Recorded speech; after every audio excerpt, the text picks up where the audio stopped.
Halo semuanya, materi kita kali ini adalah pengenalan praktikum kultur sel dan jaringan hewan. Topik yang pertama mengenai keamanan di laboratorium, kemudian topik yang kedua adalah sekilas mengenai kultur sel, dan topik yang ketiga adalah experimental outline, yaitu beberapa hal yang nantinya akan Anda kerjakan pada praktikum kali ini. Walaupun untuk saat ini karena situasi belum memungkinkan, maka kita masih menyelenggarakan praktikum berupa video tutorial. Kita masuk pada topik yang pertama dulu, yaitu Cell Culture Laboratory Safety. Bekerja di lab harus dilakukan dengan ekstra hati-hati, karena kalau tidak akan bisa terjadi kecelakaan kerja dan itu berpotensi berbahaya. Dan di bawah ini Anda bisa lihat beberapa kecelakaan kerja yang umum terjadi ketika kita bekerja di lab. Misalnya tertusuk oleh sesuatu yang tajam, contohnya adalah ujung jarum yang telah terkontaminasi, atau menumpahkan suatu reagen berbahaya, misalnya kemudian terkena kulit atau terpercik pada bagian tubuh yang mengandung membran, misalnya terpercik pada mata, atau kalau ada yang nekat menggunakan pipet dengan mulut kemudian tidak sengaja tertelan, itu juga sangat berbahaya, atau menghirup aerosol dari sesuatu yang sifatnya bisa menimbulkan infeksi.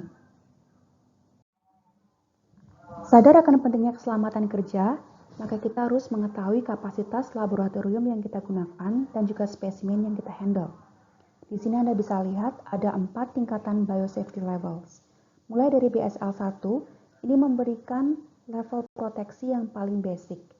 Jadi Anda bisa menggunakan laboratorium dengan BSL 1 apabila Anda menghandle sampel-sampel yang tidak membahayakan bagi kesehatan. Nah, untuk level 2, ini bisa dipakai apabila kita memiliki spesimen yang memiliki resiko moderat yang bisa menyebabkan gangguan pada kesehatan. Misalnya ketika sesuatu itu akan tertelan kemudian atau terekspos ke kulit dan menyebabkan penyakit, kemudian penyakitnya itu yang sifatnya moderat, maka Anda bisa gunakan BSL 2. Nah, pada lab untuk kultur sel hewan ini ya, paling tidak harus memenuhi kriteria BSL 2. Atau bisa juga lebih dari BSL 2 apabila menggunakan agen infectious gitu yang lain. Itu juga bisa, dan itu tergantung dari tipe sel yang digunakan. Nah, ini kalau sekarang ini Anda sering mendengar berita bahwa ada lab yang untuk pengujian PCR sampel COVID-19. Nah, itu kalau di Indonesia itu ditetapkan bahwa paling tidak BSL 2 ya kriterianya. Kemudian kapan Anda harus menggunakan BSL 3? Ini apabila Anda menghandle suatu spesimen yang sifatnya bisa ditransmisikan atau menginfeksi melalui aerosol. Aerosol adalah partikel yang sangat kecil yang bisa melayang-layang di udara. Jadi ini potensi penularannya lebih tinggi dan juga menyebabkan resiko kesehatan yang lebih besar, bahkan berpotensi menyebabkan kematian. Ini harus BSL 3. Di Indonesia sendiri BSL 3 ini masih sangat jarang ya, walaupun mungkin ada. Yang terakhir adalah BSL 4. Ini adalah kapasitas lab yang menawarkan proteksi sangat tinggi, di mana kalau di Indonesia mungkin belum ada ya. Ini untuk spesimen yang sangat berbahaya, yang bisa menyebabkan kematian dan belum ada penanganannya atau pengobatannya. Jadi semua yang dikerjakan di sini sangat dibatasi oleh ruang itu, dan orang yang bekerja di sini harus full protection. Di sini Anda bisa melihat berbagai macam patogen, ada juga yang non patogen ya. Dan ini kita lihat pada level berapa kita apabila harus bekerja dengan patogen seperti ini. Dan dimulai dari HIV, kira-kira level berapa? Ini seperti HIV, kemudian SARS-CoV-2, kemudian HeLa cell lines, ini adalah sel kanker atau Toxoplasma, Staphylococcus aureus, ini semuanya bisa dihandle di biosafety levels 2. Sedangkan kalau untuk lentivirus, ini adalah virus yang sering digunakan untuk rekayasa genetika. Ini Anda harus handle-nya di biosafety levels 3. Juga tuberkulosis bakteria ini BSL 3 juga. Nah, untuk yang BSL-4 itu contohnya Ebola ini ya. Tapi di Indonesia mudah-mudahan kita tidak akan pernah ada endemik Ebola. Nah, untuk BSL-1 itu bisa kalau Anda bekerja dengan non-pathogenic E. coli. Ini adalah contoh-contohnya ya. Jadi tolong nanti diperhatikan tipe sel yang Anda gunakan dan juga apakah Anda bekerja dengan patogen atau tidak.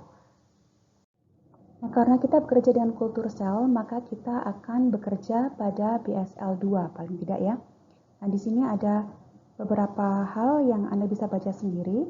Ini adalah standar keamanan apabila kita bekerja pada BSL-2. Ya, misalnya untuk peralatan yang tajam itu dihandle sendiri, kemudian menghindari terjadinya aerosol, kemudian tentu saja kalau cuci tangan ini sangat penting sebelum Anda mengerjakan kultur.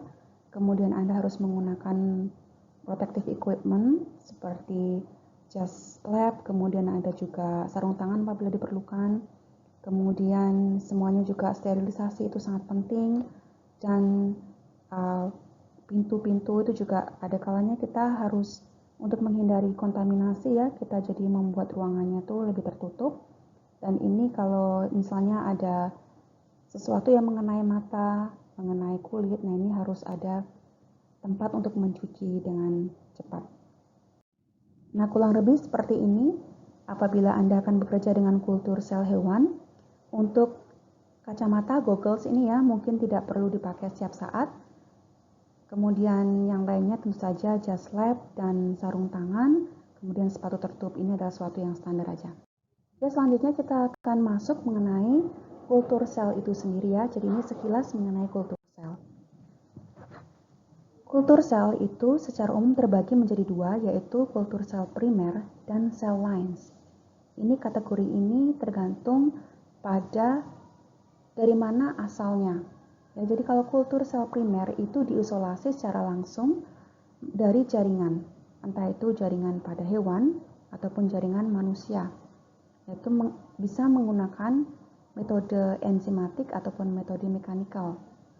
Nah, sedangkan sel lain adalah sel yang telah terus-menerus secara kontinu itu di subkultur, dipasas selama waktu tertentu gitu, dan kemudian sifatnya telah menjadi homogen baik dari segi genotip dan juga fenotipnya. Ada perbedaan mengenai kultur sel primer dan ataupun sel lain. Nah, di sini ada masa hidupnya atau lifespan. Kemudian karakteristiknya apakah itu lebih menyerupai in vivo atau tidak. Kemudian apakah penggunaannya itu akan mengurangi animal testing, apakah ada mutasi, kemudian autentifikasi, atau juga ketersediaan donor atau tidak.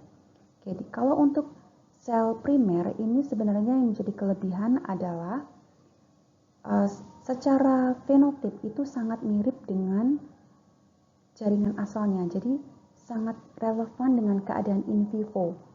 Kenapa? Karena memang itu diisolasi langsung dari jaringan asalnya, gitu ya. Jadi itu kelebihannya. Kalau Anda mempelajari sesuatu menggunakan kultur sel primer, misalnya kultur sel dari intestinum, maka sel itu akan sangat mirip dengan intestinum yang secara in vivo. Jadi itu kelebihannya. Kemudian juga mengurangi animal testing karena memang ini karakteristiknya yang sangat mirip tadi ya. Jadi bisa digunakan untuk pemodelan seperti itu. Dan juga kelebihan yang lainnya adalah secara mutasi ini rendah kalau dibandingkan dengan sel lain. Tetapi ada kekurangannya karena secara lifespan, kekurangannya adalah siklus hidup lifespan-nya itu pendek, ya, dan juga membutuhkan karakterisasi dari donornya itu sendiri.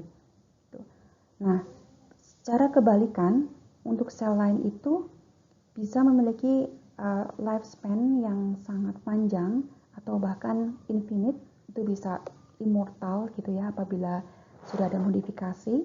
Tetapi kalau kita lihat dari fenotipnya, maka ini sudah mengalami banyak perubahan dari jaringan asalnya. Jadi misalnya sel lain yang berasal dari ginjal, maka sudah tidak begitu mirip dengan ginjal sel di ginjal itu gitu, karena sudah mengalami subkultur berkali-kali dan di situ juga mutasinya juga tinggi, lebih tinggi gitu ya, sehingga nanti genetik backgroundnya sudah berubah, fenotipnya juga sudah berubah gitu.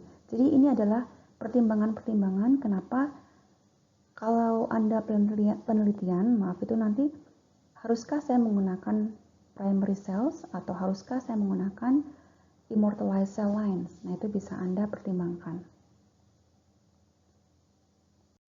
Oke.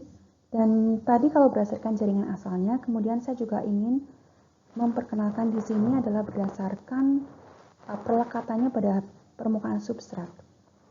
Ada dua jenis, yang pertama itu adalah adherent cell dan suspension cell.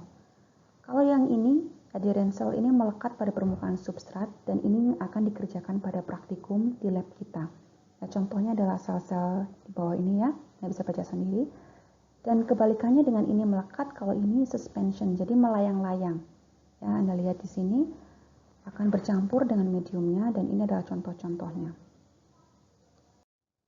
Nah, ini adalah contoh dari cell lines ya. Ini sekedar pengetahuan saja. Jadi cell line ini bisa diperoleh juga dari kultur sel primer yang apabila telah disubkultur berkali-kali maka akan dinamakan dengan kultur sekunder. Dan kemudian kalau memang dia bisa di subkultur terus, maka itu bisa dikatakan dengan cell line. Tetapi kebanyakan yang sifatnya immortalized ini itu sudah mengalami rekayasa modifikasi gitu ya, mungkin random mutation gitu, misalnya telomer rasanya itu diutak-atik gitu ya, atau diinsersi oleh sesuatu yang membuatnya dia bisa berproliferasi secara tidak terbatas. Dan ini adalah contoh-contohnya ya yang sering digunakan untuk penelitian. Oke. Nah, untuk praktikum kita akan menggunakan fibroblast. Ini yaitu adalah sel penyusun stroma, itu merupakan penghasil kolagen. Jadi fibroblast ini bisa diisolasi dari jaringan kulit. Selanjutnya kita akan masuk pada eksperimen outlines. Yang pertama kita bahas di sini adalah penggunaan media dan alat. Untuk media itu sendiri, untuk kultur sel hewan kita gunakan media sederhana yaitu DMEM. Singkatannya apa? Anda bisa lihat di petunjuk praktikum Anda ya. Kemudian ada suplemen yang berupa FBS atau fetal bovine serum, juga ada penisilin dan streptomycin yang berfungsi sebagai antibiotik dan juga amphotericin B yang berfungsi sebagai antifungi. Dan di sini ada resepnya ya. Jadi bagaimana itu stoknya itu berapa masing-masing seperti ini, dan kemudian untuk membuat mediumnya berapa konsentrasi final yang dibutuhkan. Nah, semuanya ada di sini. Oke. Untuk penggunaan culture vessel atau culture dish, itu cawannya ya, agak berbeda dengan kultur sel tumbuhan tentu saja ya. Kalau di kultur sel hewan, kita menggunakan dari bahannya itu polistiren. Polistiren jadi bukan kaca, karena dulu memang awal-awal kultur sel hewan ada itu kita pernah menggunakan kaca, tapi ini udah zaman lama sekali ya. Kemudian diketahui bahwa culture vessel yang berbahan kaca ini mengakumulasi protein dan juga dibutuhkan waktu yang lama untuk mengautoklav, membersihkan gitu, sehingga akhirnya sering dipakai yang model disposable seperti ini. Semuanya ini sifatnya steril, sudah steril ya.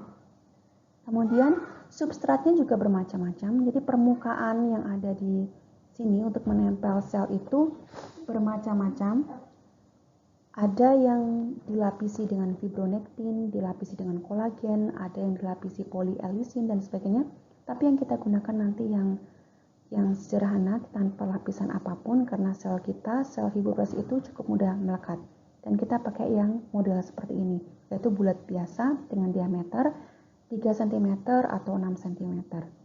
Ya, ada juga yang 10, ada yang 15, tapi kita pakai yang 3 dan 6 cm. Jadi itu semua menyesuaikan kebutuhan. Oke, alat yang selanjutnya adalah ini pipet, itu memipet, Anda sudah tahu. Kemudian dissecting kit, ini untuk isolasi. Dan kemudian kita juga perlu banyak Falcon tube seperti ini, tabung-tabung untuk membuat racikan medium. Gitu ya, tentu saja ini semuanya harus dalam keadaan steril. Selanjutnya yang sangat penting alatnya yaitu adalah inkubator. Inkubator di sini adalah inkubator CO2 disambungkan dengan tabung CO2 yang bisa menyuntikkan gas CO2 secara berkala, dan CO2 di sini penting sekali untuk menjaga pH ya. pH-nya juga kita jaga agar selalu kisarannya sekitar 7. Jadi Anda tadi kalau lihat medianya warnanya merah itu karena ada campuran phenol red yang merupakan indikator pH. Jadi pH-nya itu akan yang bagus warnanya sekitar merah. Nah, Anda lihat di sini ini adalah inkubator CO2 yang ada di lab kita, lab 3. Di sini settingannya kita lihat untuk suhu ada 37 derajat, kemudian CO2 kadarnya 5%, dan di dalamnya kalau Anda lihat ada rak-rak seperti ini dan ini. Di sini kita letakkan culture dish kita di sini. Dan bagian yang paling bawah ini adalah tempat untuk air ya. Jadi ini karena di sini dipanaskan terus-menerus, maka harus ada kelembapan yang cukup juga. Gitu, mudahnya tidak kering, tapi kita beri air ada di bawah sini. Oke. Dan selanjutnya untuk pengamatan, ini kita lakukan menggunakan inverted microscope. Inverted microscope itu sumber cahayanya ada di bagian atas di sini ya. Jadi kebalikannya dengan mikroskop cahaya biasa yang sumber cahayanya dari bawah. Nah, mikroskop model seperti ini banyak digunakan untuk melihat spesimen yang hidup. Kemudian diletakkan dalam cawan kultur yang besar, kemudian ada mediumnya. Jadi kita melihatnya pakai model mikroskop yang seperti ini. Dan tentu saja karena semuanya ini harus dilaksanakan secara aseptis, maka tadi proses yang tadi ya itu Anda isolasi dan sebagainya itu harus dilakukan di laminar airflow atau BSC, Biological Safety Cabinet. Oke, yang itu tadi Anda bisa lihat di resource yang lain ya. Untuk BSC atau LAV itu nanti yang digunakan itu seperti apa gitu ya, kemudian sirkulasi udaranya seperti apa. Oke, saya rasa itu saja, sudah cukup panjang ini presentasinya. Yang terakhir ini ada post test. Jadi seorang praktikan membuat medium untuk kultur sel sebanyak 40 mili. Berapakah volume masing-masing larutan? Ini mudah sekali, Anda bisa lihat dari tadi yang resep yang sudah saya tunjukkan. Nah, nanti silakan ini dijawab, kemudian jawabannya langsung dimasukkan di section lain di Spada itu, di jawaban post test. Oke, sekian, terima kasih. Selamat mengerjakan, selamat beraktivitas. Terima kasih.